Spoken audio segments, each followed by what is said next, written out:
காய்த்து தொழுவார். அவருடைய தொழுகை எவ்வளவு நேரம் இருக்கும்?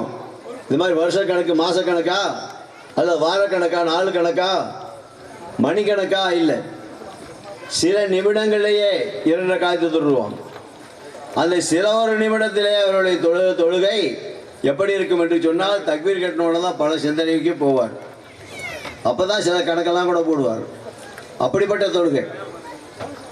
அந்த 2 ரக்காயத்தை 2 நிமிடத்திலேயே பல சிந்தனையோடு தொழக்கூடிய அந்த 2 ரக்காத்து தொழுகைக்கு உங்களுடைய 40,000 வருட தொழுகை ஈடாகாது என்று அல்லாஹ் ஜல்லஷா தஆலா சொன்னாங்க. இதை கேட்டவுடன் அவர்கள் மிகப்பெரிய ஆச்சரியமுற்றார்கள். யா அல்லாஹ், கிருபையில் அம்மானி, என்ன சொல்கிறாய்? அவர்களுடைய அந்தஸ்து எதனால் அவ்வளவு உயர்வாக ஆக்கப்பட்டது? என்னுடைய ஹபீப் முஹம்மது ரசூலுல்லாஹி ஸல்லல்லாஹு அலைஹி வஸல்லம் அவருடைய உம்மத்தவர்களாக இருப்பதின் காரணமாக அவர்களை கொண்டு ஸல்லல்லாஹு அலைஹி வஸல்லம் அவர்களை கொண்டு அவருடைய உம்மத்தவர்களுக்கு அவ்வளவு பெரிய சிறப்பை நான் வழங்கியிருக்கிறேன் என்று சொன்னார்கள். இந்த இடத்துல ஸல்லல்லாஹு அலைஹி வஸல்லம் சொன்னார்கள், ஸல்லல்லாஹு அலைஹி ரசூலுல்லாஹ், அல்லாஹ் ஸல்லல்லாஹு அலா முஹம்மது என்று ஸலவாத் சொல்லிக் கொள்ளுங்கள்.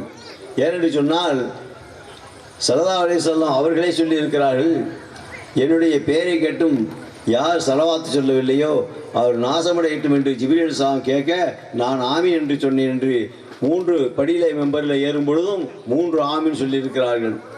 2வது ரமலானுடைய மாதம் கிடைத்திருந்தும் அந்த ரமலானுடைய மாதத்தில் செய்ய வேண்டிய நன்மைகளை செய்து அந்த ரமலானை யார் பெற்றுக்கொள்ளவில்லையோ அவர்களும் நாசமடையட்டும் என்று அவர்கள் கேட்டார்கள். அதுக்கு நான் ஆமீன் என்று சொன்னேன் என்று சொன்னார்கள். 3வதாக பெற்றோர்கள் தாய் தகப்பனை பெற்றிருந்து அல்லது தாயோ அல்லது தந்தையோ இருவரில் ஒருவர் இருந்து அவர்களுக்கு செய்ய வேண்டிய பணிவிடைகளை செய்து அவருடைய துஆவை யார் பெற்றுக்கொள்ளவில்லையோ அவர்களும் நாசமடையட்டும் என்று சொன்னார்கள். அதற்கும் நான் ஆமீன் என்று சொன்னேன் என்று சொன்னார்கள். அப்படி இருக்க ஸல்லல்லாஹு அலைஹி வஸல்லம் அவர்கள் மீது ஸலவாத்து சொல்வது மிகப்பெரிய ஒரு பாக்கியமாக இருக்கிறது, மிக கடமையாகவும் இருக்கிறது. அதே சந்தர்ப்பத்தில் அல்லாஹ் ஜல்லஷா தஆலா நான் கலிமா சொல்லுகிறேன், நீங்கள் கலிமா சொல்லுங்கள் என்று சொல்லவில்லை. நான் தொழுகிறேன், நீங்கள் தொழுகிறேன் என்று சொல்லவில்லை. நான் ஜக்காத்து கொடுக்கிறேன், நீங்கள் ஜக்காத்து கொடுங்கள் என்று சொல்லவில்லை. நான் ஹஜ்ஜு செய்கிறேன், நீங்கள் ஹஜ்ஜு செய்கிறேன் என்று சொல்லவில்லை. ஆனால் நான் ஸலவாத்து சொல்கிறேன், நீங்கள் ஸலவாத்து சொல்லுங்கள் சொன்னான்.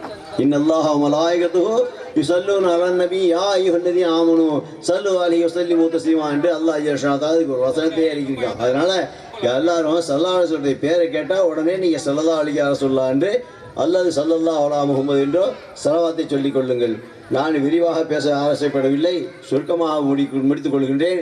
இப்பொழுது மேற்கொண்ட அந்த ஜிப்ரீல் அலைஹிஸ்ஸலாத்து வஸ்ஸலாம் அவர்கள் ஆச்சரியமுற்றார்கள். நான் 40,000 வருடங்கள் தொழுது சலாம் கொடுத்து ஒரு இடத்தில் கேட்கும் பொழுது நீ திருப்தி அடையக்கூடிய அளவுக்கு நன்றி செலுத்திட்டேனா என்று நான் கேட்ட பொழுது நன்றி செலுத்தி விட்டீர்கள் என்று சொல்லிவிட்டு உடனடியாக ஒரு காலம் வரும் கியாமத்து நாளைக்கு முந்தி, அப்பொழுது முஹம்மது ஸல்லல்லாஹு அலைஹி வஸல்லம் அவருடைய உம்மத்தோர்களில் சாதாரண ஒரு மனிதர் 2 ரக்காத் தொழக்கூடிய தொழுகை, அதில் 2 நிமிடத்தில் பல சிந்தனையோடு தொழக்கூடிய தொழுகைக்கு ஈடாகாது என்று சொன்னாயே அல்லாஹ். அப்படி ஆனால் அவர்களுக்கெல்லாம் என்ன கிஃப்ட் கொடுப்பேன், நண்பளிப்பு என்ன செய்வேன்னு கேட்டாங்க. கேட்ட உடனே அல்லாஹ் சொன்னால் அவர்களுக்கு சொர்க்கோகத்தை தருவேன்னு சொன்னார். சொர்க்கோகமா அது எங்கே இருக்குது அப்படின்னு கேட்டாங்க. இருக்குது, இதான் இருக்குதுன்னு சொன்னான் அல்லாஹ். நான் பார்க்கணுமா, போய் பாருங்க. எட்டி பார்த்தாங்க. எட்டி பார்த்து நான் பார்க்க முடியாது, உள்ளே நுழைந்து உங்களுடைய ரெக்கைகளை எல்லாம் விரித்து பறந்து பறந்து பறந்து பறந்து பாருங்கள், பறந்து பார்த்து கொண்டே போங்கள்னு சொன்னாங்க அல்லாஹ். அப்போ 600 ரெக்கைகளை விரித்து பறக்கிறாங்க. ஒரு ரெக்கை விரிச்சாலே மஷ்ரிக்குக்கும் மக்ரிபுக்கும் மேற்கு கிழக்கு அப்படியே வளைஞ்சிரும். எல்லா ரெக்கையும் விரிச்சாங்கன்னா எப்படி இருக்கும்? உங்களுடைய பறக்கக்கூடிய இடம் எந்த அளவுக்கு விசாலமாக இருக்கும் நம்ம சிந்திச்சு பார்க்கணும். அப்படியே எவ்வளோ நாள் பிறந்தாங்கன்னு சொன்னால் 300 வருடம் பிறந்தாங்க. 300 வருடம் பறந்துட்டு ஒரு இடத்துல உட்காந்து, யா அல்லாஹ் கிருபையில் ரஹ்மானே, நானும் உன்னுடைய சொர்க்கலோகத்தை இந்த அற்புதமான உடலை கொண்டு, நீ படைத்திருக்கக்கூடிய அற்புதமான படைப்பை கொண்டு பேரற்புதமான சொர்க்கலோகத்தை நான் பார்த்துக்கிட்டே போகிறேன் என்று செய்யலையும் 300 வருஷமாக பறந்துட்டேன். அப்படி பறந்தும் இந்த சொர்க்கலோகத்தை பார்த்து முடிக்க முடியவில்லையே, அதை இன்னும் முடியறதுக்கு, அதாவது இந்த கீரம்பூருடைய எல்லை கடைசிக்கு வந்துட்டனான்னு கேட்குற மாதிரி அந்த சொர்க்கலோகத்துடைய எல்லை கடைசிக்காவது வந்துட்டனான்னு கேட்டாங்க. அல்லாஹ் சொன்னா, வானவர் கோமா ஜிப்ரீலே, நீங்கள் இன்னும் 10ல் 1 பாகத்தை கூட எங்கள் கிடக்கவில்லை. என்ன சொன்னா, 10ல் 1 பாகத்தை கூட இன்னும் கிடக்கவில்லைன்னு சொன்னான். அப்போனா ஒரு பாகத்தை கிடக்கிறதுக்கு எவ்வளோ தூரம், மிச்சம் உள்ள 9 பாகத்தை கிடக்கிறதுக்கு எவ்வளோ தூரம். நம்ம கால்கொட்டெல்லாம் இடம் கிடையாது, நம்ம கற்பனையெல்லாம் இடம் கிடையாது. அவ்வளோ பெரிய பிரம்மாண்டமான சொர்க்கத்தை அல்லாஹ் ஜல்ஷானஹு படைச்சிருக்கான். அப்போ ஏற்பட்ட சொர்க்கத்தை படைச்சு அது யாருக்கு? மூமின்களுக்கு, முஸ்லீம்களுக்கு தான், மற்றவங்களுக்கு இல்லை. அப்போ யார் அல்லாஹ்வுக்கு வழிபட்டு நடந்தார்களோ அவர்களுக்கு சொர்க்கத்தை தரேன்னு சொல்லி அல்லாஹ் ஜல்ஷானஹு வாக்களித்திருக்கிறான். ஆயினால நாம் அந்த சொர்க்கத்தை அடைவதற்குத்தான் நாம் ஒவ்வொருவர்களும் ஐங்கால தொழுகைகளை நேமமாக தொழுது கொண்டு வர வேண்டும் என்ற கட்டளைகளை ஸல்லல்லாஹு அலைஹி வஸல்லம் அவர்கள் எடுத்து சொல்லிக் கொண்டே வந்தார்கள். அவருடைய இறுதி மூச்சின் போது கூட அவர் ஸல்லல்லாஹு அலைஹி வஸல்லம் சொன்னார்கள், அஸ்ஸலாத் அஸ்ஸலாத் அஸ்ஸலா என்று தான் அவருடைய இறுதி மூச்சு இருந்தது என்று ஹதீஸ் கிரந்தங்களில் வருவதை நாம் பார்க்கிறோம். ஆக தொழுகைக்கு எவ்வளவு பெரிய முக்கியத்துவம் கொடுக்க வேண்டி இருக்கிறது என்பதை நாம் இதிலிருந்து உணர வேண்டும். அதுபோன்று அன்னல் மசாஜித் இல்லாஹி ஃபலா ததவு மஅல்லாஹி அஹதா, இந்த பள்ளிவாசல் அந்த ஒருவனை வணங்குவதற்காக வேண்டி தவிர வேற எதற்கும் இல்லை. இது வேற எந்த காரியத்துக்கும் கிடையாது. பல காரியத்துக்கு பயன்படுத்தலாம்னு சொல்லி சில இடத்துல பயன்படுத்துறாங்க. அதுக்கெல்லாம் பயன்படுத்தக்கூடாது, தொழுகைக்கு தான் பயன்படுத்தணும். அப்போ தொழுகை சம்பந்தப்பட்டதுக்கு பயன்படுத்தலாம். இப்போ பயான் சொல்றது எதுக்கு? அந்த தொழுகையுடைய விஷயத்துக்கு வந்துடணும், மார்க்க சம்பந்தப்பட்ட விஷயத்துக்கு வந்துடணும். அப்படிப்பட்ட விஷயங்கள் வரும்போது மார்க்க சம்பந்தப்பட்ட விஷயங்களை எடுத்து மக்களுக்கு சொல்ல வேண்டும் என்று சொல்லும் போது அப்போ மக்கள் தெளிவு பெறுவாங்க. தெளிவு பெற்று என்ன செய்வாங்க? தொழுகையின் பக்கம் வருவாங்க. யா அய்யுஹல்லதீன ஆமனூ, ஈமான் கொண்ட விசுவாசிகளே, இத்தகுல்லாஹ, அல்லாஹ்வை பயந்து கொள்ளுங்கள், ஹக்கத்துகாத், உண்மையான முறையில் பயப்பட வேண்டிய அளவுக்கு பயந்து கொள்ளுங்கள். வலா தமூத்துன்ன, நீங்கள் மௌத்தாக வேண்டாம் இல்லா வஅன்தும் முஸ்லிமூன், நீ முஸ்லீமாக தவிர நீங்கள் மரணிக்காதீங்கன்னு அல்லாஹ் சொன்னான். ஏன்னா முஸ்லீம் எல்லாம் நீ மௌத்தா போயிட்டீங்கன்னா உங்களால் அந்த அல்லாஹ் கொடுக்கக்கூடிய தண்டனைகளை உங்களால் தாக்கி பிடிக்க முடியாதுன்னு. ஆயினால தொழுகை விஷயத்தை பற்றி அல்லாஹ் தக்வா இறையச்சத்தை பற்றி குர்ஆன்ல எத்தனையோ பல இடங்களில் சொல்லியிருக்கான். ஸல்லல்லாஹு அலைஹி வஸல்லம் சொன்னாங்க, அவ்வளமா யுஹாஸபு பிஹில் அப்து யௌமல் கியாமத்தி ஸலாத்துல் ஹம்ஸ், ஐந்தாத தொழுகையை பற்றி தான் முதலாக மறுபடியும் கேட்கப்படும். அந்த ஐந்தாத தொழுகை சரியாக இருந்தால் அனைத்து விதமான காரியங்களிலும் அவர் வெற்றி பெற்றிருப்பார். இந்த தொழுகை அவருடைய பாவங்கள் எல்லாம் போக்கிவிடும்.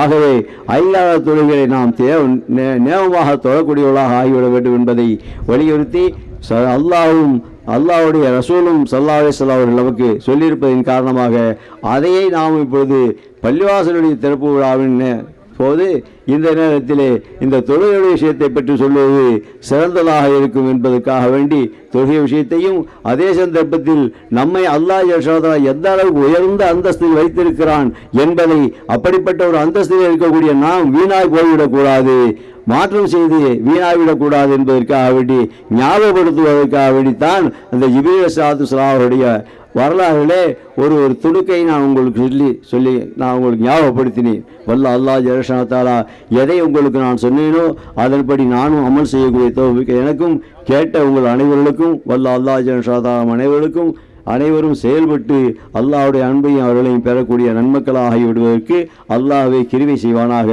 ஆமீன். வாஹிர் தவானா அல்ஹம்துலில்லாஹி ரப்பில் ஆலமீன். அஸ்ஸலாமு அலைக்கும் வரஹ்மத்துல்லாஹி வபரகாத்துஹு.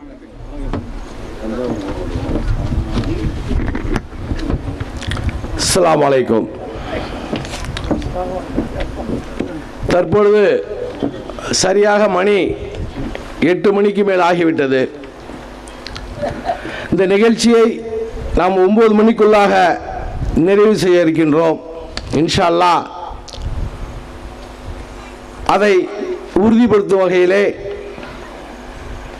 சிறப்பு அழைப்பாளர்கள் இங்கே பேச வாய்ப்பு கொடுக்க வேண்டும் என்ற கட்டாயத்திலே இந்த கமிட்டி இருப்பத காரணத்தினால் யாரும் வருத்தப்படாமல் சிறப்பு பேச்சாளர் பெண்களுக்காக இந்த நிகழ்ச்சி ஏற்பாடு செய்யப்பட்டு இருக்கின்றது. பெண்களுக்கு உள்ள பயம்தான் இன்றைய தினம். அதனால் பெண்கள் நிறைய விஷயங்கள் தெரிந்திருப்பீர்கள். தெரியாத விஷயங்களை சொல்வதற்காக சகோதரர் வந்திருக்கின்றார்கள். அவருக்கு அதிகமான நேரம் ஒதுக்க வேண்டியிருப்பதனால் சுருக்கமாக 2 நிமிடத்தில் பின்னாடி வருகின்றவர்கள் தங்களுடைய உரையை முடிக்குமாறு அன்போடு கேட்டுக்கொண்டு, அடுத்தபடியாக பெண்களுக்கு அதிகப்படியாக சேர் வருது, வெயிட் பண்ணுங்க. பெண்களுக்கு சேர் வந்துக்கிட்டு இருக்கு, கொஞ்சம் வெயிட் பண்ணுங்கள். சேர் வந்தோடனே நீங்கள் சேரில் அமர்ந்திருக்கலாம். அடுத்தபடியாக சித்திரப்பட்டி ஜமாத்தினுடைய கௌரவ தலைவர் சகோதரர் ஹாஜ் அப்துல் வஹாப் அவர்கள், மன்னிக்கவும், இப்ராஹிம் வாகீமுஸ் ஸலாத்த வஸ்தஈனு பிஸ்ஸப்ரி வஸ்ஸலா. தொழுகை என்பதுதான் இஸ்லாத்திலே அடிப்படையான விஷயம். இந்த தொழுகையை யார் ஒருவர் சரியான முறையிலே கடைபிடித்து வருகின்றார்களோ வெற்றி என்பது அவருக்கு தானாகவே கிடைத்து விடுகின்றது என்று குர்ஆன் ஷரீஃப் சொல்லுகின்றது. எனவே அந்த தொழுகையை வலியுறுத்துகின்ற வகையில்தான் இன்றைய தினம் இந்த பள்ளிவாசல்கள் அமைக்கப்பட்டு அந்த அமல்கள் வலியுறுத்தப்படுகின்றன. சரி, தொழுகையை தொழுது விடுகின்றோம், மற்ற விஷயங்கள் உலகியல் ரீதியாக உள்ள விஷயங்களிலே நாம் கோட்டை விட்டு விடுவோம் என்று சொன்னால் வெற்றி என்பது நமக்கு அப்பாற்பட்டு போய்விடும். ஏனென்று சொன்னால் இறைவன் மிக தெளிவாக சொல்லுகின்றான், ரப்பனா ஆத்தினா ஃபித்துன்யா ஹஸனத்தன், இந்த உலக வாழ்க்கையை எனக்கு அழகான வாழ்க்கையாக அமைத்து கொடுத்து விடு இறைவா என்று துஆ செய்ய வேண்டும். ஹஸனத்தன் வகினா அஸாபன்னார், ரப்பனா ஆத்தினா ஃபித்துன்யா ஹஸனத்தன் வஃபில் ஆகிரத்தி ஹஸனத்தன் வகினா அஸாப். அப்ப உலகத்தை எந்த ஒரு மனிதன் சரியாக அடைந்து விடுகின்றானோ, எந்த மனிதன் இந்த உலக வாழ்க்கையை செம்மையாக வாழ்ந்து காட்டி விடுகின்றானோ, இறைவனும் பெருமானார் ஸல்லல்லாஹு அலைஹி வஸல்லம் அவர்கள் சொல்லித் தந்த வழிமுறைகளை அறிந்து தெரிந்து புரிந்து எந்த ஒரு மனிதன் அமல் செய்து இந்த உலக வாழ்க்கையை வெற்றியாக அமைத்து விடுகின்றானோ அந்த மனிதனுக்கு சொர்க்கம் நிச்சயமாக இருக்கின்றது. அப்ப இந்த உலக வாழ்க்கையை நேர்த்தியாக வாழ்வது எப்படி, அதைத்தான் நாம் தெரிந்து கொள்ள வேண்டும். நம்முடைய இன்றைய தினம் வருகை தந்திருக்கின்ற நம்முடைய பேருரையாற்ற வந்திருக்கின்ற சிறப்பு பேச்சாளர் CMN சலீம் அவர்கள் இந்த சமுதாயம், குறிப்பாக பெண்கள் கல்வியிலே எந்த அளவிற்கு விழிப்புணர்வு பெற்று தங்களுடைய பிள்ளைகளை அறிவு மிக்கவர்களாக இஸ்லாமிய கலாச்சாரத்தை தெரிந்து அந்த பிள்ளைகளை அதன் வழியே வளர்த்து அந்த ஒழுக்கம், அந்த கலாச்சாரம், இஸ்லாமிய பண்பாடு மாறாமல் சிதறாமல் சிந்தாமல் வாழ எப்படி கற்றுக்கொள்ள வேண்டும், அப்படிப்பட்ட கல்வி முறை எங்கே இருக்கின்றது, அதை எப்படி தேட வேண்டும் என்பதை ஆணித்தரமாக எடுத்துச் சொல்லக்கூடிய ஒரு மிகச்சிறந்த ஒரு அறிஞர், ஒரு மிகச்சிறந்த பண்பாளர். டிவியிலே அவருடைய உரைகளை, அவருடைய விளக்கங்களை, அவருடைய தகவல்களை கேட்காதவர்கள் இங்கே யாரும் இருக்க முடியாது. அவர்கள் செல்லுகின்ற மேடைகளிலெல்லாம் இஸ்லாமிய வரலாறு, இந்திய நாட்டிலே இஸ்லாமியர்களுடைய மேம்பாடு, இவற்றையெல்லாம் மிக தெளிவாக எடுத்துச் சொல்லி பெண்கள் தங்களுடைய இல்லங்களை மிகச்சிறந்த இல்லங்களாக உருவாக்குவதற்கு கல்வி எப்படியெல்லாம் அவர்களுக்கு உதவும் என்பதை சொல்ல வந்திருக்கின்றார்கள். 2 நிமிடம் என்று சொன்னார்கள். நிச்சயமாக நாங்கள் எல்லாம் இன்றே வந்ததற்கு காரணம் நம்முடைய சலீம் அவர்களுடைய பேச்சை கேட்க வேண்டும் என்பதற்காகத்தான் திருச்சியில் இருந்து AKS நானும் மற்றும் பலரும் வந்திருக்கின்றோம். நிச்சயமாக அவருடைய பேச்சை உங்களை போன்று நாங்களும் கேட்பதற்கு ஆர்வமாக இருக்கின்றோம். இந்த கீரம்பூர் என்ற இந்த அழகிய ஊரிலே 1915 முதல் வரலாற்றை தந்திருக்கின்றார்கள். அந்த அளவிற்கு சிறப்பு பெற்ற அனைத்து தரப்பு மக்களோடும் நெருங்கிய உறவு கொண்டு சகோதர வாஞ்சையோடு பழகி நம்முடைய மார்க்கத்தை நிலைநாட்டக்கூடியவர்களாக, பண்பு மிக்கவர்களாக வாழக்கூடிய இந்த இஸ்லாமிய சமுதாயம் இந்த பள்ளியை புனரமைத்து விரிவாக்கம் செய்து இங்கே வக்ஃப் செய்கின்றார்கள், இங்கே மக்களுக்காக அர்ப்பணிக்கின்றார்கள். இதன் மூலம் எல்லாம் உள்ள அல்லாஹ் தஆலா இந்த ஊர் மக்களுக்கு எல்லா வளங்களையும் நலங்களையும் உயர்வுகளையும் மேன்மைகளையும் வழங்க வேண்டும் என்று எல்லோரின் சார்பிலும் துஆ செய்து வாய்ப்புக்கு நன்றி கூறி நிறைவு செய்கின்றேன். நன்றி. அஸ்ஸலாமு அலைக்கும். ஹாஜி அப்துல் வஹாப் அவர்களை 2 நிமிடம் கொடுத்தோம். 2000 நிமிடம் பேசக்கூடிய வல்லமை பெற்றவர் எல்லோருக்கும் தெரியும். இருந்தாலும் காலத்தின் நேரத்தை கருதி தான் அந்த டைம். அடுத்தபடியாக பெண்களுக்கு ஒரு முக்கிய அறிவிப்பு. வெளியூர்லேருந்து நிறையா பெண்மணிகள் வந்திருக்கின்றீர்கள். கிராமமாக இருக்குது, பஸ் வசதி இருக்காது. 8:30 மணிக்கு பஸ்ஸு, 9 மணிக்கு பஸ்ஸு போயிடுங்கிறது யாரும் முயற்சி பண்ண வேண்டாம். தங்கிறதுக்கான மகளிர் தங்குவதற்கு தனியாக ஒரு திருமண மண்டபம் கமிட்டியின் சார்பாக ஏற்பாடு செய்யப்பட்டிருக்கின்றது. ஒரு நாள் இரவு அடுத்த ஊரில் தங்கினா ஒன்றும் தவறு வந்து விடாது. நல்ல விஷயங்களை நாம் தெரிந்து கொள்ள வேண்டும், நல்ல விஷயங்களை நாம் தெரிந்து கொள்ள வேண்டும்.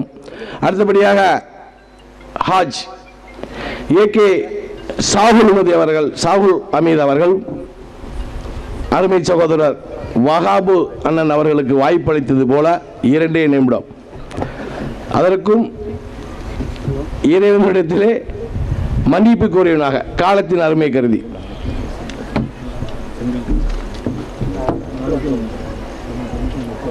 அஊது பில்லாஹி மினஷ் ஷைத்தானிர் ரஜீம். பிஸ்மில்லாஹிர் ரஹ்மானிர் ரஹீம். எல்லா புகழும் வல்லோன் அல்லாஹ்விற்கே உரித்தாக.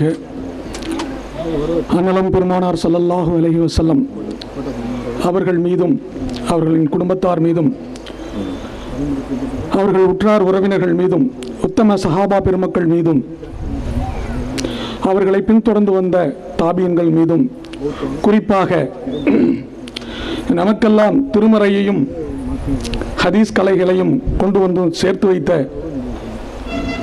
இமாம்கள், உலமா பெருமக்கள் அனைவர் மீதும், குறிப்பாக உலகில் உண்டான மூமினான முஸ்லிமான அனைவர் மீதும், இந்த சபையிலே வீற்றிருக்கக்கூடிய இந்த கீரம்பூரிலே இருக்கக்கூடிய அனைத்து மக்கள் மீதும் அல்லாஹ்வினுடைய சாந்தியும் சமாதானமும் என்றென்றும் நிலவட்டுமாக. அவையிலே வீற்றிருக்கக்கூடிய சான்றோர்களே, இங்கே சிறப்புரையாற்ற வந்திருக்கின்ற சிஎம்என்எம் சலீம் நண்பர் அவர்களே, எல்லா ஊர்களில் இருந்தும் வந்திருக்கக்கூடிய ஆண்டோர்களே, பெரியோர்களே, தாய்மார்களே, சிறார்களே, உங்கள் அனைவர் மீதும் அல்லாஹ்வினுடைய சாந்தியும் சமாதானமும் என்றும் நிலவட்டுமாக.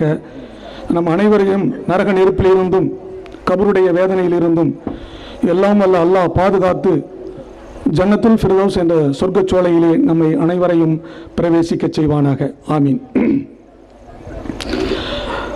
2 நிமிஷம் தான் கொடுத்துருக்காங்க. என்ன சொல்றது என்ன செய்யறது அப்படிங்கிறது தெரியல. ஒரே ஒரு சப்ஜெக்டை மட்டும் சொல்லிட்டு நான் முடிச்சுக்கிறேன்.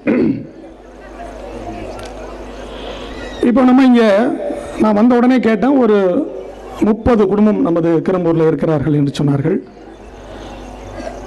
எனக்கும் யாக்கூப் மாமா அவர்கள் என்னுடைய மாமியை திருமணம் செய்தவர்கள். கிரம்பூர் தியாகி அவர்கள் எனக்கு மாமா தான்.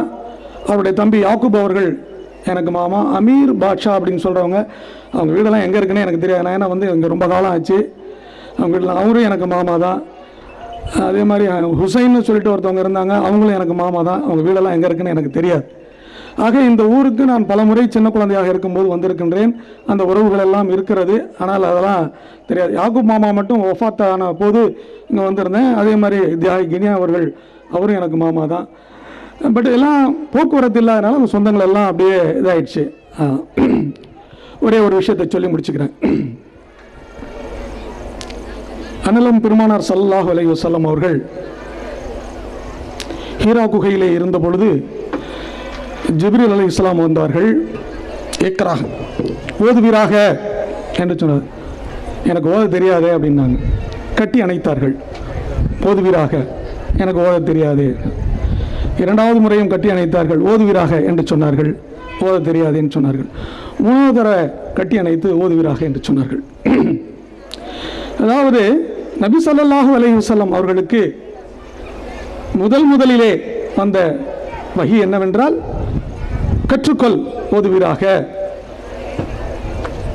தெரிந்துகொள், படித்துக்கொள், அறிவை பெற்றுக்கொள் என்ற அந்த வாக்கியம்தான் முதலாக அன்னலம் பெருமானார் ஸல்லல்லாஹு அலைஹி வஸல்லம் அவர்களுக்கு வந்தது. ஆக இஸ்லாம் அண்ணலம் பெருமானார் ஸல்லல்லாஹு அலைஹி வஸல்லம் அவர்களுக்கு திருமறை வந்த பொழுது அல்லாஹ் தஆலா தன்னுடைய திருமறையிலே சொல்கின்றான், நீர் அரபி மொழி பேசக்கூடியவராக இருப்பதனால் இந்த திருமறையை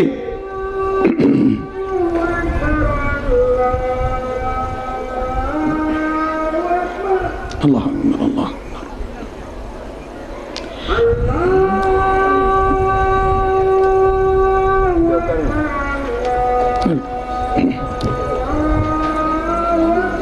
அல்லாஹ் அக்பர் அல்லாஹ் பாங்கு சொல்லி முடித்த உடனே அண்ணலம் பெருமானார் ஸல்லல்லாஹு அலைஹி வஸல்லம் அவர்கள் மீது ஸலவாத்து சொல்ல வேண்டும். அதற்கு பிறகு பாங்கு துஆ ஓத வேண்டும். மீண்டும் ஸலவாத்தை சொல்லி முடிக்க வேண்டும்.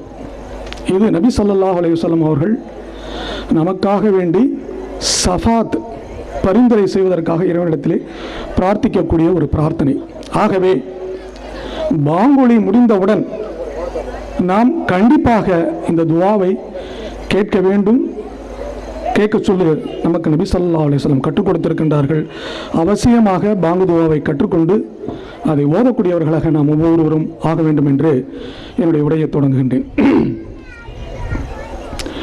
அண்ணலம் பெருமானார் ஸல்லல்லாஹு அலைஹி வஸல்லம் அவர்களுக்கு இறைவன் திருமறையை வழங்கி, நீர் அரபி மொழி பேசக்கூடியவராக இருப்பதனால் இந்த திருமறையை நாம் அரபி மொழியில் இறக்கினோம் என்று ஒரு வசனத்திலே சொல்லுகின்றான்.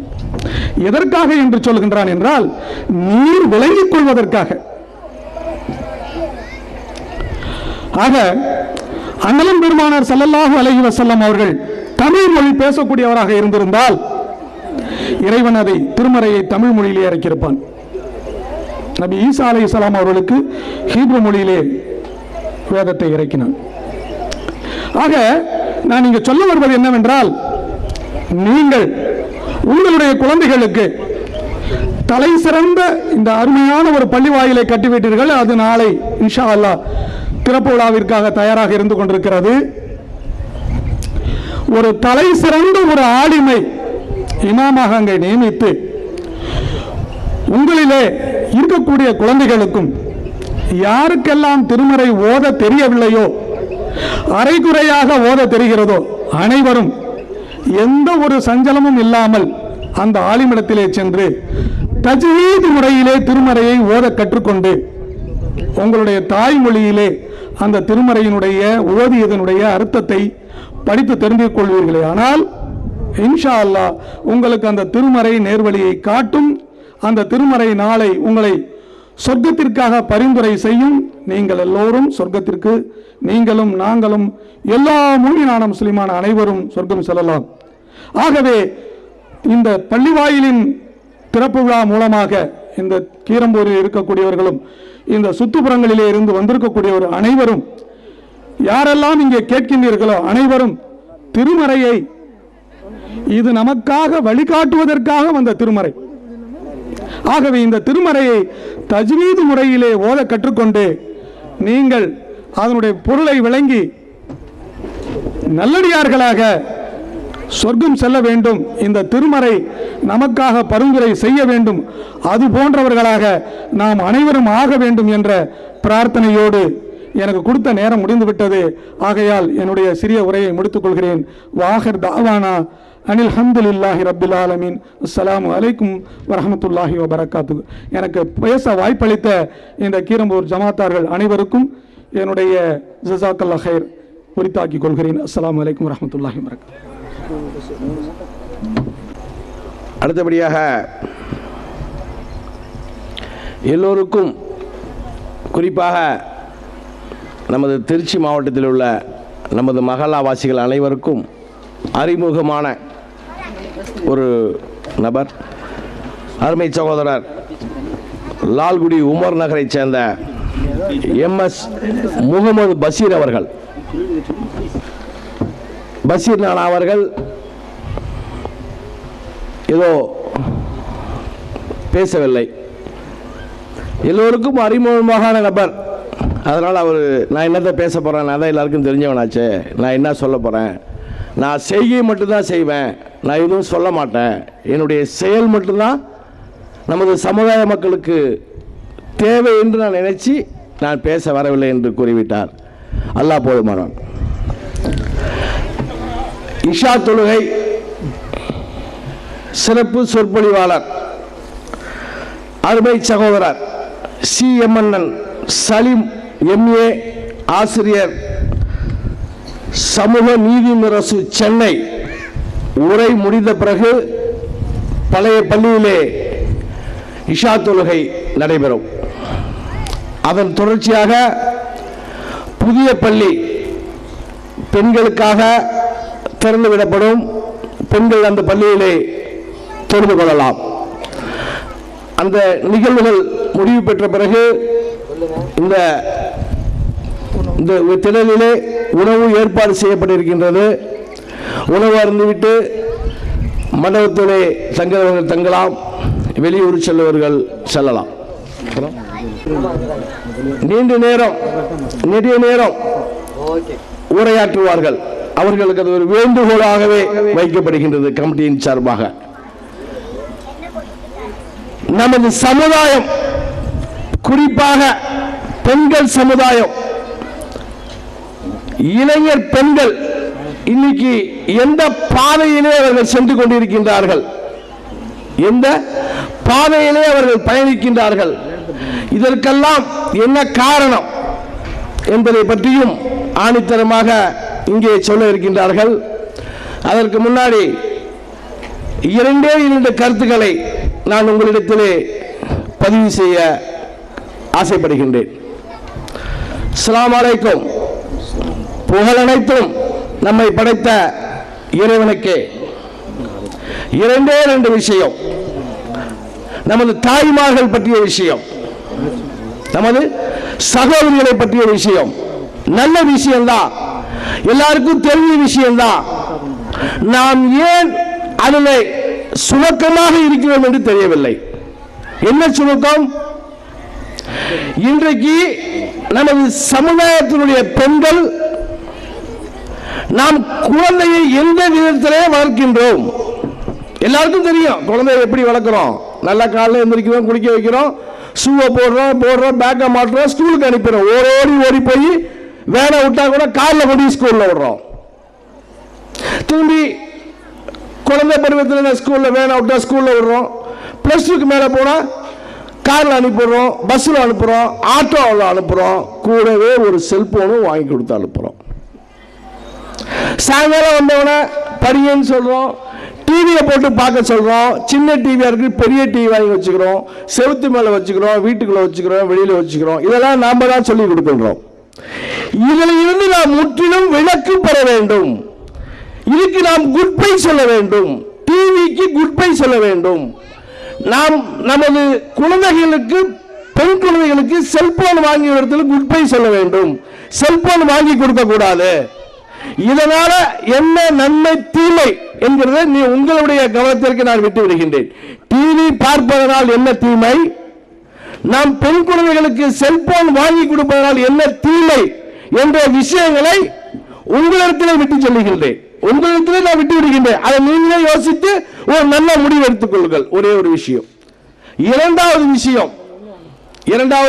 விஷயம், நான் பெண்ணுக்கு திருமணம் செய்து கொடுத்து விட்டோம். கணவர் வீட்டிலே நல்ல விதமாக சந்தோஷமாக நமது பெண் வாழ்ந்து கொண்டிருக்கின்றது. கணவர் தன்னுடைய மனைவிக்கு வேண்டிய அனைத்து நல் விஷயங்களையும் செய்து கொண்டிருக்கின்றார். ஒரு நாள் நமது பெண் கணவரிடத்திலே 10 ரூபாய் மதிப்புள்ள ஏர்பின் அட்டை ஒன்று வாங்கி வர சொல்லுகின்றது. எவ்வளவு? 10 ரூபாய். இன்னைக்கு 10 ரூபாய் கொடுத்தோம்னா ஒரு அட்டை கொடுப்பான். சைடில் குத்திக்கலாம், பூ குத்திக்கலாம், புடைக்கு எதுனாலும் செஞ்சுக்கலாம். 10 ரூபாய் மதிப்புள்ள அட்டை, பின்குத்துற அட்டையை தன் கணவர்கிட்ட வாங்குவார்கள் என்று சொல்லுகின்றது. தன்னுடைய கணவர் என்ன பண்ணுகின்றார்? பல்வேறு வேலை நிமித்தமாக, பல்வேறு பணி நிமித்தமாக 5 பேர் நெக்லஸ் வாங்கி கொடுத்திருக்கிறார், 10,000க்கு பட்டுப்புடவை வாங்கி கொடுத்தார், கார் வாங்கி கொடுத்திருக்கார், ஸ்கூட்டி வாங்கி கொடுத்திருக்கார், வீடுக்கு எல்லாமே செஞ்சிருக்கிறார். ஆனா இறுதியாக என்ன பண்ணிருக்காரு? ஒரே ஒரு 10 ரூபாய்க்கு உள்ள ஏர்பின் அட்டை வாங்கி வர சொன்ன மனைவியினுடைய நினைவில் இருக்கின்றது. வேலையின் நிமித்தமாக வாங்கி வர மறந்துவிட்டார். வீட்டிலே வந்து நுழைகின்றார். தன்னுடைய மனைவியாகப்பட்டவர் என்ன கேட்கின்றார்? 10 ரூபாய்க்கு உள்ள அட்டை எங்க, ஏற்பின் அட்டை எங்க என்று ஒரே ஒரு கேள்வி வினா எழுப்புகின்றார். தங்கமே, பவுனே, நான் இன்னைக்கு ஏகப்பட்ட வேலையா போனமா, மறந்துட்டமான்னு சொல்றான். உன்னைய கட்டிக்கிட்டு எனக்கு என்ன பிரயோஜனம்? நீ என்ன பண்ண, நீ ஏது பண்ண? 10 பைசாவுக்கு பிரயோஜனம் இல்ல, 10 வருஷம் ஆச்சு அப்படின்னு என்று தங்களுடைய மகளோ தாங்களோ தன்னுடைய கணவரை பார்த்து சொன்னீர்கள் என்றால் சொர்க்கம் உங்களுக்கு தடை. ரெண்டே விஷயம்தான், சொன்னாலே உங்களுக்கு சொர்க்கம் தடை. இதெல்லாம் பெண்கள் மனதில் நிலைநிறுத்திக் கொண்டு டிவி பார்க்க கூடாது, தங்களுடைய பெண் குழந்தைகளுக்கு செல்போன் வாங்கி கொடுக்க கூடாது, தங்களுடைய கணவர் உதாசீனப்படுத்தக்கூடாது. இதை மனதில் வைத்து நீங்கள் வாழ வேண்டும் என்று இந்த புதிய பள்ளிவாசல் திறப்பு விழாவிலே ஒரு தாய்மையான வேண்டுகோளாகவும் கூறிக்கொண்டு இந்த வாய்ப்பளித்த ஜமாத்திற்கு சலாத்தினை கூறி விடைபெறுகின்றேன். ஸலாம் அலைக்கும். அடுத்தபடியாக நீங்க ஆவலோடு எதிர்பார்த்த சிறப்பு சொற்பொழிவாளர், அருமையாக பேசக்கூடியவர் அண்ணன் CMNM சலீம் அவர்கள் உரை நிகழ்த்துவார். அதற்கு முன் கமிட்டியின் சார்பாக பொன்னாடை போத்துபவர்களுக்கு பொன்னாடை அணிவிப்பு நிகழ்ச்சி இப்ப தற்பொழுது நடைபெறும். பொன்னாடை போத்துபவர் எம் உபைதுல்லா.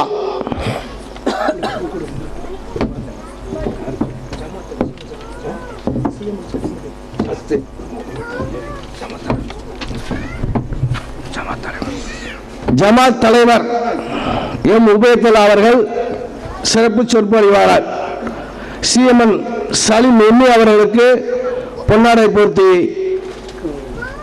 மகிழ்வார்.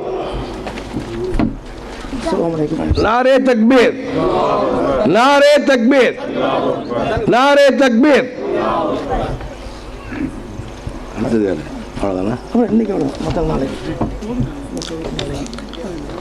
மற்ற நிகழ்ச்சிகள் நாளை வழக்கம்போல் நடைபெறும். தற்பொழுது CMN சலீம் அவர்கள் சிறப்பு சொற்பொழிவாற்றுவார்.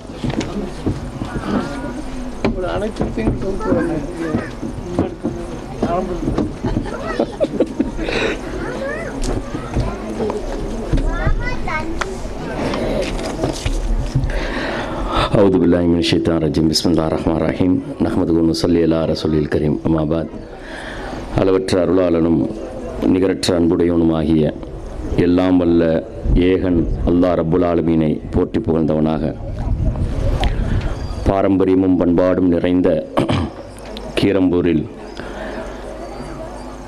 அல்லாஹ்வை மகிழ்விக்கக்கூடிய ஆண்டாண்டு காலத்திற்கும் வாழக்கூடிய முஸ்லிம் உம்மத் தன்னை படைத்த ரப்பை வணங்கக்கூடிய, வணங்குவதற்கு மிகச் சரியான ஒரு இடத்தினை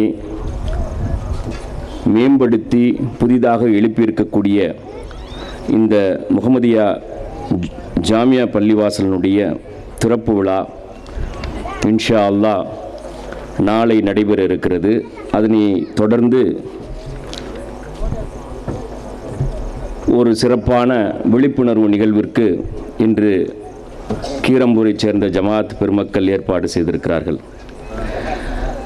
இந்த அற்புதமான நிகழ்விற்கு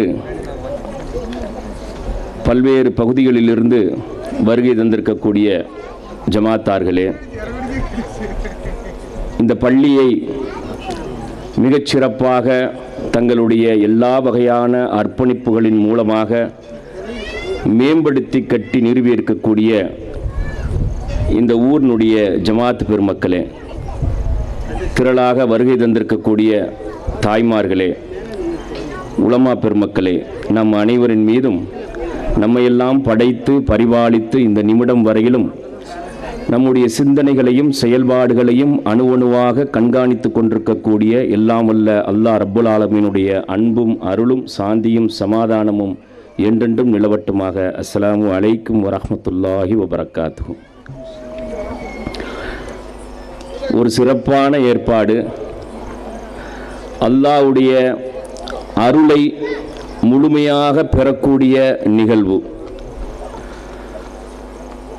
இந்த உம்மத் வாழக்கூடிய காலம் வரையிலும், உலகம் என்று ஒன்று இயங்கக்கூடிய காலம் வரையிலும், இந்த உலகை படைத்து பரிபாலித்து கண்காணித்து கொண்டிருக்கக்கூடிய அல்லாஹ் ரப்புல் ஆலமீனை வணங்குவதற்கான ஒரு சிறப்பான ஆலயத்தை, பள்ளிவாசலை மேம்படுத்தி தங்களுடைய பொறுப்புகளை உணர்ந்து இந்த ஊர் மக்களும் கூடியிருக்கக்கூடிய சுற்றுவட்டார ஜமாத்தார்களும் ஏற்பாடு செய்திருக்கிறார்கள், கட்டி முடித்திருக்கிறார்கள், அதை வக்ஃபு செய்ய காத்திருக்கிறார்கள். பள்ளிவாசல் என்பது, பள்ளிவாசலுடைய மகத்துவத்தை முஸ்லிம் சமுதாயம் கடந்த காலங்களில் எப்படி உணர்ந்திருந்ததோ அதே போன்று இன்றைக்கு உருவாகி வரக்கூடிய இளைய தலைமுறையும் உணர்ந்து கொள்ள வேண்டும் என்ற அடிப்படையிலேயே இது போன்ற விழிப்புணர்வு நிகழ்ச்சிகள் ஏற்பாடு செய்யப்பட்டிருக்கிறது.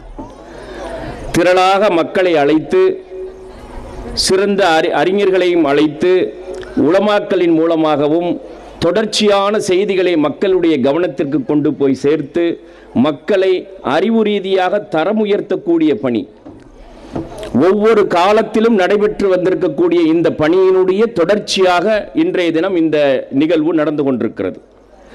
தொடர்ச்சியாக செய்யப்பட வேண்டிய வேலை.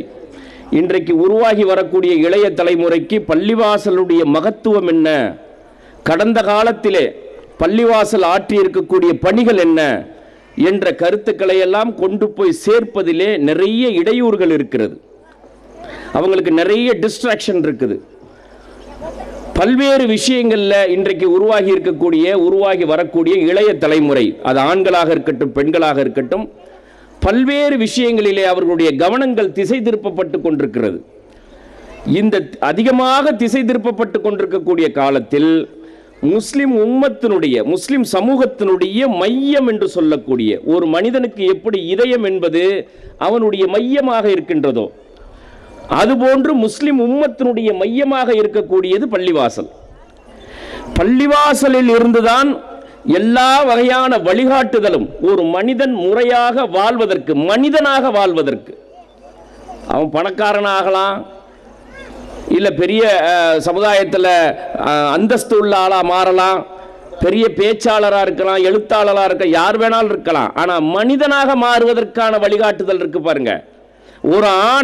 ஒரு ஆணாக, ஆண் தன்மை உடையவனாக, ஒரு ஆண்மையினுடைய அடையாளமாக, ஒரு ஆண் எப்படி நடந்து கொள்ள வேண்டும் என்பதற்கு அடையாளமாக, ஒரு பெண் தன்னுடைய பெண் தன்மையை, ஒரு பெண்ணுக்கான கடமை என்ன, அடையாளம் என்ன என்பதையெல்லாம் விளங்கிக் கொள்ளக்கூடிய, கற்றுக்கொள்ளக்கூடிய செய்திகள் வேறு எங்கிருந்தும் உங்களுக்கு கிடைப்பதற்கு வாய்ப்பு கிடையாது, பள்ளிவாசலை தவிர்த்து. பள்ளிவாசலில் இருந்து மாத்திரம்தான் அந்த செய்திகள் வழங்கப்பட்டிருக்கிறது. கடந்த காலத்திலே பள்ளிவாசல் ஆற்றி இருக்கக்கூடிய பணிகள் என்ன, இப்போதும் செயல்பட்டு ஆற்றி வரக்கூடிய பணிகள் என்ன, நம்ம நினைக்கிற மாதிரி அது ஒரு கட்டடம் கிடையாது.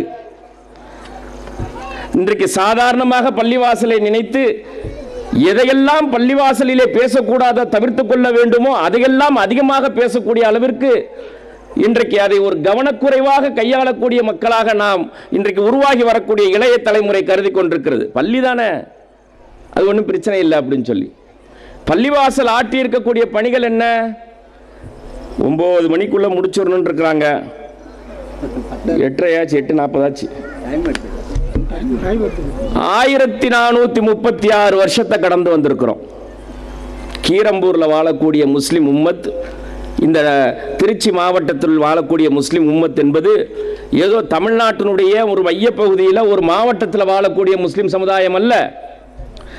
1436 ஆண்டுகளை கடந்து சென்று கொண்டிருக்கக்கூடிய ஒரு நீண்ட சமூகத்தினுடைய ஒரு தொடர்ச்சி. 180 கோடி மக்களில் அங்கம். உலகில் வாழக்கூடிய 750 கோடி மக்கள் தொகையில் 180 கோடி லா இலாஹ இல்லல்லாஹ் முஹம்மதுர் ரசூலுல்லாஹ் என்ற கலிமாவை முன்மொழிந்து அதையே தங்களுடைய வாழ்வியல் நெறியாக ஏற்றுக்கொண்ட ஒரு மிகப்பெரிய மனித கடல், ஒரு மிகப்பெரிய முஸ்லிம் உம்மத்தினுடைய ஒரு அங்கம் கீரம்பூரிலே வாழக்கூடிய இந்த 60 குடும்பமும். இது சாதாரண சமூகம் அல்ல, சர்வதேச சமூகம். நம்ம ஊர்ல கிராமத்தில் நம்ம வாழ்ந்துட்டு இருக்கோம். நமக்கு இந்த விரிவான பார்வை குறைவாக இருக்கிறது. ஆனால் நம்மை குறித்து பார்க்கக்கூடிய பிற சமூகம் எப்படி பார்க்கிறது என்றால், உலகம் முழுவதும் வாழக்கூடிய முஸ்லிம் சமூகத்தினுடைய ஒரு அங்கம் கீரம்பூரில் வாழக்கூடியவங்க, துறையூரில் வாழக்கூடியவங்க, திருச்சியில் வாழக்கூடியவங்க, தமிழகத்தில் வாழக்கூடியவங்க, இந்தியாவில் வாழக்கூடிய 25 கோடி முஸ்லிம்கள் 180 கோடி முஸ்லிம்களில் ஒரு அங்கம். இந்த 180 கோடி முஸ்லிம்கள் இன்றைக்கு 21ஆம் நூற்றாண்டினுடைய துவக்க காலத்தில் வாழ்ந்து கொண்டிருக்கிறது. 1436 வருஷத்தை கடந்து வந்திருக்கிறோம். ஒரு வருஷம் 2 வருஷம் அல்ல, நமக்கு முன்னால எத்தனை தலைமுறை போயிருக்கும் பாருங்க. 1436 வருஷம்னா கணக்கு பண்ணி பாருங்க எத்தனை தலைமுறை போயிருக்கிறது. இதே தமிழகத்தில், இதே இந்த துறையூர் பகுதியில் அல்லாஹ்வுடைய மார்க்கம், அல்லாஹ்வுடைய கலாம் ஒழிக்கப்பட்டு இதே தமிழகத்தில் 1436 வருஷம் ஆயிடுச்சு. நேற்று இன்னைக்கு வந்ததா இஸ்லாமிய மார்க்கம்? இன்னைக்கு நேற்று 50 வருஷத்துக்கு 100 வருஷத்துக்கு முன்னால வந்தவர்களா முஸ்லிம்கள், அல்லது அல்லாஹ்வுடைய மார்க்கத்தை ஏற்றுக்கொண்டவர்களா முஸ்லிம்கள்? ஹஜ்ரத் ரசூலுல்லாஹி ஸல்லல்லாஹு அலைஹி வஸல்லம் அவர்கள் ஆரம்ப கட்டத்தில் மக்காவில் வாழுகின்ற போது, மதீனாவிற்கு புலம்பெயர்வதற்கு முன்பாக ஆரம்பத்தில் மக்காவில் வாழுகின்ற போது அல்லாஹ்வுடைய வசனங்கள் ஒன்று ஒன்றாக இறங்கிக் கொண்டிருக்கக்கூடிய ஆரம்ப நேரத்தில் அவர்களிடம் ஏகத்துவத்தை ஏற்றுக்கொண்ட அரபு வணிகர்கள் மூலமாக இஸ்லாமிய மார்க்கத்தை தழுவியவர்கள் தமிழகத்தில் வாழக்கூடிய முஸ்லிம் சமுதாயம். அதுக்கப்புறம்லாம் 500 வருஷம் 600 வருஷம் வடக்க இஸ்லாம் வந்து, அதுக்கப்புறம் வடக்க இருந்து இந்தியாக்கெல்லாம் வந்து இங்கு தமிழ்நாட்டுக்கெல்லாம் வந்தது. தமிழகத்திலே வாழக்கூடிய முஸ்லிம் சமுதாயம், குறிப்பாக இந்த கடற்கரை பகுதியிலே வாழக்கூடிய முஸ்லிம் சமுதாயம், தமிழகம், கேரளா, இலங்கை போன்ற பகுதியிலே வாழக்கூடிய முஸ்லிம் சமுதாயம் ஆரம்ப கட்டத்தில் ஹஜ்ரத் ரசூலுல்லாஹி ஸல்லல்லாஹு அலைஹி வஸல்லம் மக்காவில் வாழுகின்ற போதே இஸ்லாமிய மார்க்கத்தை தழுவிய மக்கள். மக்காவிலிருந்து மதீனா சென்று பெருமானார் ரசூலுல்லாஹி ஸல்லல்லாஹு அலைஹி வஸல்லம் அவர்கள் முதலாக ஒரு பள்ளிவாசலை கட்டினார்கள். நமக்கு எல்லாத்துக்கும் தெரியும், நிறைய ஹஜ்ஜிக்கு போயிட்டு வர்றோம். முன்னால் இருக்கிற காலத்தில் தான் ஹஜ்ஜிக்கு போகிறது வந்துட்டு கொஞ்சம் சிரமமாக இருந்துச்சு. ஒரு 50 வருஷத்துக்கு முன்னால் பார்த்தீங்க அப்படின்னு சொன்னால், தமிழ்நாட்டிலேருந்து ஹஜ்ஜிக்கு போகிறவங்க அவங்களுடைய பழக்க வழக்கங்கள் எல்லாம் பார்த்தோம்னு வச்சுக்கோங்க, அதே மாதிரி இன்றைக்கி நம்ம ஃபாலோ பண்ணணும் அப்படின்னா ரொம்ப கஷ்டம். அன்னைக்கு ஹஜ்ஜிக்கு போயிட்டு வந்தவங்கள ஹாஜியார்னு சொன்ன வழக்கம் இருக்குது பாருங்கள், முழு தகுதி ஹாஜியார் அப்படின்னு கூப்பிட்றது அதுலேருந்து தான் வந்துச்சு. என்ன செய்வாங்க தெரியுமா? அன்னைக்கு ஹஜ்ஜிக்கு போகிறவங்க ஹஜ்ஜிக்கு போகிறதுக்கு முன்னால் முடிவு செஞ்சுட்டாங்கன்னா, உற்றார் உறவினர்கள் எல்லாத்தையும் போய், என் வாழ்நாளில் உங்கள்கிட்ட ஏதாவது தப்பு தவறுமா ஒரு வார்த்தை அதிகமாக பேசியிருந்தேன்னா அல்லாஹ்வுக்காக பொறுத்துக்கிறங்க அப்படின்னு சொல்லி எல்லாத்துட்டையும் பாவ மன்னிப்பு கேட்பாங்க. மன்னிச்சுங்க. ஏன்? மனிதனுக்கு செய்யக்கூடிய தவறுகள், மனிதனுக்கு இழைத்த தவறுகள் இருக்கு பாருங்க, அதை அந்த மனிதன் மன்னிக்காத வரையிலும் இறைவன் மன்னிக்க மாட்டான். ஹஜ்ஜிக்கு போகிறது எதுக்கு அப்படின்னு சொல்லி சொன்னால், அல்லாஹ்வுக்கு செய்யக்கூடிய கடமைகளிலே கொஞ்சம் ஏற்றம் இறக்கம் இருந்துச்சு. ஒரு 2 வக்து விட்டுட்டோம், ஒரு 5 வருஷம் தொழுவலை, ஏதோ ஒன்று செய்யலை, ஒழுங்காக நோன்பு வைக்கல, சக்காத்து ஒழுங்காக கொடுக்காம இருந்துட்டோம். இந்த மாதிரி விஷயத்தை போய் அல்லாஹ் ரப்புல் ஆலமீன்ட்ட கெஞ்சி பாவ மன்னிப்பு வாங்கிக்கலாம். ஆனால் மனிதனுக்கு இழைத்த தவறுகள் இருக்கு பாருங்க, அதை அந்த மனிதன் மன்னிக்காத வரையிலும் இறைவன் மன்னிக்க மாட்டான். அந்த தவறுகள் அப்படியே இருக்கும். அதனால ஹஜ்ஜிக்கு போறது, கப்பல்ல போனதுனால போயிட்டு வர்றது நிச்சயம் இல்லாம இருந்துச்சு. 50 வருஷத்துக்கு முன்னால 1950 எங்கேருந்து ஹஜ்ஜிக்கு போவாங்க? கடற்கரை ஓரத்திலிருந்து கப்பலிலே சென்றார்கள். போயிட்டு வர்றது நிச்சயம் கிடையாது. அப்படி போயிட்டு வர்றது 6 மாச காலம் ஆகும் போயிட்டு ஹஜ்ஜிக்கு போயிட்டு வர்றதுக்கு. அதனால அந்த தகுதி உடையவர்கள், உடல் சக்தி உடையவர்கள், பொருளாதார வாய்ப்புள்ளவர்கள் மட்டும்தான் சென்றாங்க, போயிட்டு வந்தாங்க. எல்லாத்திட்டையும் போய் பாவ மன்னிப்பு கேட்டுட்டு இருக்கிற சொத்தையெல்லாம் பிடிச்சி என்ன சேர்த்து வச்சிருந்தாங்களோ அந்த சொத்தையெல்லாம் முறைப்படி ஷரியத் சட்டத்தின் அடிப்படையில் ஆம்பளை பிள்ளைக்கு இந்த பங்கு, பொம்பளை பிள்ளைக்கு இந்த பங்கு, 3ல் 1 பாகத்தை எடுத்து நான் மௌத்தா போனா எனக்கு நன்மை வந்துகிட்டே இருக்கணுமே, அதுக்காண்டி ஒரு பங்கு. இதை செய்யாம யாரும் ஹஜ்ஜிக்கு போனது கிடையாது. மௌத்துக்கு அப்புறமும் நன்மை வரணும் இல்லையா? அதுக்கு எதையாவது நம்ம தியாகம் பண்ணணும், அர்ப்பணிக்கணும், வக்ஃபு செய்யணும். அந்த மாதிரி வக்ஃபு செஞ்சுட்டு போனாங்க. அப்படி உருவானது தான் பள்ளிவாசலுக்கு நிலங்கள், தர்காக்களுக்கு சொத்துக்கள், வக்ஃபு சொத்துக்கள். இன்னைக்கு தமிழகத்தில் இருக்கக்கூடிய சொத்துக்கள் எல்லாம் அப்படி உருவாகி வந்தது தான். பாவ மன்னிப்பு கேட்டுட்டு தான் போயிட்டு வருவாங்க. வர்றது நிச்சயம் கிடையாது. பல பேர் கடல்ல இறந்து போயிருக்கிறாங்க, பல பேர் அங்கேயே இறந்து போவாங்க. ஆனா இன்னைக்கு அப்படி இல்லை. பொசுக்குன்னு போயிட்டு ஓடியாடுறதுனால பாவ மன்னிப்பும் கேட்கறதுல ரொம்ப குறைவாக தான் இருக்குது. குறிப்பாக தன்னுடைய ஆகரத்துக்குன்னு சொல்லி வக்ஃபு செய்யறாங்க பாரு, சொத்துக்களை வக்ஃபு செய்யறது. 5 ஏக்கர் இருந்துச்சுன்னா 1 ஏக்கர் 2 ஏக்கர் எழுதி கொடுத்துறது. மௌத்தா போனதுக்கு அப்புறம் நன்மை வந்துகிட்டே இருக்கணும். பாவம் செஞ்சிருப்போம், வாழும்போது நன்மையும் செஞ்சிருப்போம், மௌத்தா போயிட்டோம்னு வச்சுங்களேன், ரெண்டும் அப்படியே நிற்கும், அரெஸ்ட் ஆகி நிற்கும், எண்ணிக்கை அரெஸ்ட் ஆகி நிற்கும். அப்படியே இப்போ வாழும்போது வக்ஃப் செஞ்சுட்டு போனா தான் இந்த நன்மையினுடைய எண்ணிக்கை அதிகரிக்கும். பாவங்கள் அப்படியே இருக்கும், நன்மையினுடைய எண்ணிக்கை மட்டும் அதிகரிச்சுக்கிட்டே இருக்கணும்னா நம்ம வாழுகின்ற போது நம்மளுடைய கபூர் வாழ்க்கைக்கும் மர்மை வாழ்க்கைக்குமாக தியாகம் செஞ்சிருக்கணும். அந்த டெபாசிட் ஃபிக்ஸட் டெபாசிட் பண்ணியிருக்கணும், அதுக்கு முதலீடு செஞ்சிருக்கணும் மறுமை வாழ்க்கைக்கு என்று. அப்பதான் அது கிடைக்கும். இன்றைக்கு பொசுக்குன்னு போயிட்டு வர்றதுக்கு வாய்ப்பு கிடைச்சதுனால என்ன ஆயிடுச்சு அப்படின்னு சொன்னா, வக்ஃப் செய்யணுங்கிற சிந்தனை, அர்ப்பணிப்பு கொடுக்கணும், நிரந்தர தர்மம் என்று சொல்லக்கூடிய நிலையான தர்மம் சதக்கத்துல் ஜாரியா, அது குறைந்து போயிருக்கிறது. அப்போ வக்ஃபுக்கு ஹஜ்ஜுக்கு போயிட்டு வரக்கூடிய ஹாஜிமார்கள் அன்றைக்கு மிக பொருத்தமாக இருந்தார்கள். அது மாதிரி தான் இருந்துச்சு. ஹஜ்ரத் ரசூலுல்லாஹி ஸல்லல்லாஹு அலைஹி வஸல்லம் அவர்கள் மக்காவிலிருந்து புலம்பெயர்ந்து போய் மதீனாவுக்கு போனதுக்கு அப்புறம் என்ன செஞ்சாங்க அப்படின்னா, முதல்ல போய் சேர்ந்த, ஹிஜ்ரத் செஞ்சு போய் சேர்ந்த இரண்டாவது நாள் ஒரு இடத்தை வாங்கி, விலை கொடுத்து வாங்கி, அந்த இடத்துல முதல்ல ஒரு பள்ளியை கட்டினாங்க, ஒரு பள்ளிவாசலை கட்டினாங்க. அந்த பள்ளிவாசலை கட்டி என்ன செஞ்சாங்கன்னா, இனி உலகம் அழிக்கப்படுற காலம் வரைக்கும் இந்த பூமி பந்தில் வாழக்கூடிய என் உம்மத்திற்கு பாருங்க, மை ஃபாலோவர்ஸ், என்னுடைய வழிமுறையை பின்பற்றி வரக்கூடிய என்னுடைய உம்மத், இங்க கட்டுற நான் பள்ளி எப்படி கட்டணும் இதே மாதிரி எல்லா இடத்துலையும் பள்ளியை கட்டிக்குங்கன்றாங்க. ஃபர்ஸ்ட் ஒரு பள்ளியை கட்டி காட்டி, இந்த மாதிரி இன்னென்ன ஸ்ட்ரக்சர் வச்சு இன்னென்ன பயன்பாட்டுக்கு இந்த பள்ளியை நீங்கள் பயன்படுத்திக் கொள்ளுங்கள் என்பதை அவர்களே ஒரு பள்ளியை உருவாக்கி காட்டினார்கள். அந்த பள்ளி தான் மஸ்ஜித் நபவி பள்ளி, மதீனாவில் இருக்கக்கூடிய பள்ளி. என்ன செஞ்சாங்க, சாதாரண இப்போ இந்த கீத்து கொட்டாய் போட்டிருக்கோம் பாருங்க, அங்கே தென்னை மரம் கிடையாது இல்லையா, அங்கே ஈச்ச மரம் இருந்துச்சு. அந்த ஈச்ச மரத்தில் இந்த மாதிரி மேயக்கூடிய வேலைகள் இருந்துச்சு. அப்போ மண்ணால் கட்டின அந்த செவத்தில் மேலே கூரை போட்டு இந்த ஈச்சை ஓலையை வச்சு பள்ளி கட்டினாங்க. பள்ளி கட்டி தொழுவதற்கான ஒரு இடம். நல்லா கவனிச்சிங்க, ஒரு பள்ளிவாசலை ஹஜ்ரத் ரசூலுல்லாஹி ஸல்லல்லாஹு அலைஹி வஸல்லம் எப்படி கட்டி காட்டினாங்க, அது என்னென்ன விஷயத்துக்கு இந்த உம்மத்து பயன்படுத்திக்கணும் அப்படிங்கிறதை நமக்கு காட்டி இருக்கிறாங்கன்னு பாருங்க. தொழுவதற்கான இடம் கட்டி, யாரேனும் வந்து போறதாக இருந்துச்சுன்னா அவங்க தங்குறதுக்கு இடம் இருக்காத.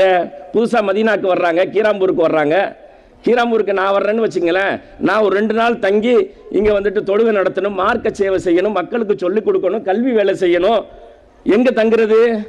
ஹஜ்ரத் ரசூலுல்லாஹி ஸல்லல்லாஹு அலைஹி வஸல்லம் வழிகாட்டுறாங்க பாருங்க. வழிபோக்கர்கள் யாரேனும் வந்தால், விருந்தினர்கள் வந்தால் தங்குவதற்கான இடம், பள்ளிவாசலுக்குள்ள தொழுகைக்கான இடம், தங்குவதற்கான இடம். சரி, சமுதாயத்துக்குள்ள சில சிக்கல் வருது, உரசல் வருது, சண்டை சச்சரவு வருது. இந்த சண்டை சச்சரவு எல்லாம் தீர்த்துக்கிறதுக்கு உட்கார்ந்து பஞ்சாயத்து பேசுறதுக்கு ஒரு இடம் வேணுமே. மற்ற இடத்துல பஞ்சாயத்து பேசும்போது ஷரியத்தினுடைய நிழலிலிருந்து பஞ்சாயத்து பேச முடியாது, மாறிடுவோம். ஏன்? உள்ளத்துல அச்சம் குறைஞ்சு இருக்கும்.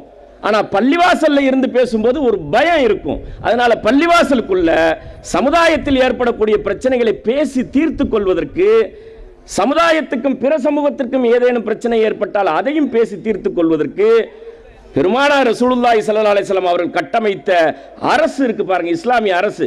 அந்த அரசுக்கும் பிற அரசுக்கும் பிற நாடுகளிலிருந்து வரக்கூடியவர்கள் சந்திப்பதற்கும் ஒரு இடத்தை ஒதுக்குனாங்க. ஒரு ஜுடிஷியரி, ஒரு நீதிமன்றம், எங்க? பள்ளிவாசலுக்குள்ள ஒரு நீதிமன்றத்தை ஒதுக்குனாங்க. அதுக்கப்புறம் அல்லாஹ்வுடைய மார்க்கத்தை அடுத்தடுத்த தலைமுறைகளுக்கு கற்றுக் கொடுப்பதற்கான ஒரு ஸ்கூல் எங்க அமைச்சாங்க? பள்ளிவாசலுக்குள்ள. அப்ப என்னென்ன கட்டமைக்கப்பட்டிருக்கிறது? தொழுவதற்கான இடம், ஒரு மதரசா, ஒரு ஸ்கூல், ஒரு நர்சரி, பிரைமரி ஸ்கூல் பள்ளிவாசலுக்குள்ள, ஒரு ஜுடிஷியல் சிஸ்டம், ஜுடிஷியரி, நீதித்துறை, மக்களிடையே ஏற்படக்கூடிய பிரச்சனைகளை தீர்த்து வைப்பதற்கு பள்ளிவாசலுக்குள்ள, வரக்கூடிய மக்கள் விருந்தினர்கள் தங்கி மற்ற வேலைகளிலே மார்க்க சேவைகளிலே ஈடுபடுவதற்கு வழிபோக்கர்கள் தங்குவதற்கான தங்குமிடம், எல்லாவற்றையுமே பள்ளிவாசலுக்குள் அமைத்து, பள்ளிவாசலை மையமாக வைத்து அந்த பள்ளிவாசலை சுற்றி வீடுகளை அமைத்துக் கொண்டார்கள். இதுதான் பெருமானார் ரசூலுல்லாஹி ஸல்லல்லாஹு அலைஹி வஸல்லம் முதல்ல ஒரு பள்ளியை கட்டி, இனிமே உலகத்தில் இந்த உலகம்னு ஒன்று இயங்குற வரையிலும் நீ முஸ்லீம்கள் எங்கே வாழ்ந்தாலும் சரி, ஆப்பிரிக்காவில் வாழ்ந்தாலும், அமெரிக்காவில் வாழ்ந்தாலும் சரி, ஆஸ்திரேலியாவில் இருந்தாலும், இந்தியாவில் இருந்தாலும், எந்த மூல முடுக்கில் இருந்தாலும் சரி, சந்திரமண்டலத்துக்கு போனாலும் சரி, பள்ளிவாசல் எப்படி கட்டணும்? இப்படி கட்டிக்கங்க, இன்னென்ன வேலைக்கு பயன்படுத்திக்கங்க. பள்ளிவாசலை தாண்டி உங்களுடைய எந்த நிகழ்வாக இருந்தாலும் பள்ளிவாசலோடு தொடர்புபடுத்தி அமைத்துக் கொள்ளுங்கள். இஸ்லாமிய கலாச்சாரத்தினுடைய முதுகெலும்பு பள்ளிவாசல். அதுக்கு அப்புறம் இந்த 1436 வருஷம் ஓடி போச்சு.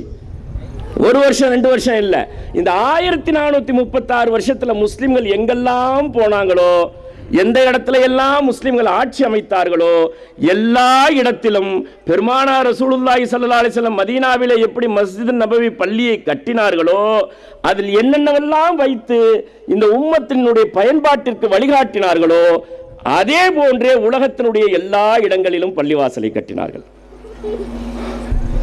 எந்த மூலைக்கு நீங்க போனாலும் சரி அதே வேலை நடைபெற்றது. ஆனால் தமிழகத்தில் இந்தியாவில் இந்த 50-70 வருஷமா மாறி போயிடுச்சு. 1950 வரையிலும், இன்னும் சொல்ல போனா 70-75 வரையிலும் இங்கே பெரியவர்கள் இருக்கக்கூடிய அவை இது. பெரியவங்கள்ட்ட கேட்டு பார்த்தா தெரியும், எல்லா நிகழ்வும் பள்ளிவாசலை மையமாக வைத்தே நடைபெறும். எப்படிப்பட்ட நிகழ்வு நடந்திருக்கு தெரியுமா? பள்ளிவாசலில் வைத்து பள்ளிக்கூடத்தை அமைத்து காட்டினார்கள். நர்சரி பிரைமரி ஸ்கூல 3 வயசு 4 வயசு ஆயிடுச்சு உங்க பிள்ளைக்கு. எங்க கொண்டு போய் சேர்க்கிறீங்க? இப்போ எங்க கொண்டு போய் பிள்ளையை சேர்க்கிறோம்? பள்ளிவாசல் இருக்கிற இடத்துல சேர்க்கிறோமா? இப்போ இந்த 30-40 வருஷத்துல மாறி போயிடுச்சே பாவா. 1950 வரையிலும் நமக்கு முன்னால் வாழ்ந்த தலைமுறை, இதே கீரம்பூர்ல வாழ்ந்த தலைமுறை, 100 வருஷத்துக்கு முன்னால கட்டின அந்த பள்ளிவாசல் இருந்துச்சு பாருங்க. 3 வயசு 4 வயசு ஆன ஆம்பளை பிள்ளையா இருக்கட்டும் பொம்பளை பிள்ளையா இருக்கட்டும் கொண்டு போய் சேர்த்த இடம். அறிவை கற்றுக் கொடுப்பதற்கு, வாய் பேச துவங்கி அந்த ஆரம்ப கட்டத்தில் அந்த பிள்ளைக்கு என்ன சொல்லி கொடுத்தாங்க தெரியுமா? அர் ரஹ்மான், அர் ரஹீம், அர் ரஸாக். இன்னைக்கு 3 வயசு புள்ள 4 வயசு புள்ள என்ன சொல்லுது? புதுசா வெளியாகிற அத்தனை சினிமா பாட்டையும் பாடுது. மடியில் படுக்க போட்டுக்கிட்டே பால் கொடுக்கும் போதே அம்மா டிவியை தான் பார்த்துக்கிட்டு இருக்கிறாங்க. இந்த புள்ள பாருங்க, அந்த புள்ள பாத்திரக்கூடாதுன்னு திரும்பி உட்கார்ந்தா கூட அது இந்த சின்ன புள்ள தலையை அப்படியே உருட்டும், எங்கடா டிவி தெரியுதுன்ட்டு. ஏன்னா புதுசா காட்சிகள் தெரியறதுனால.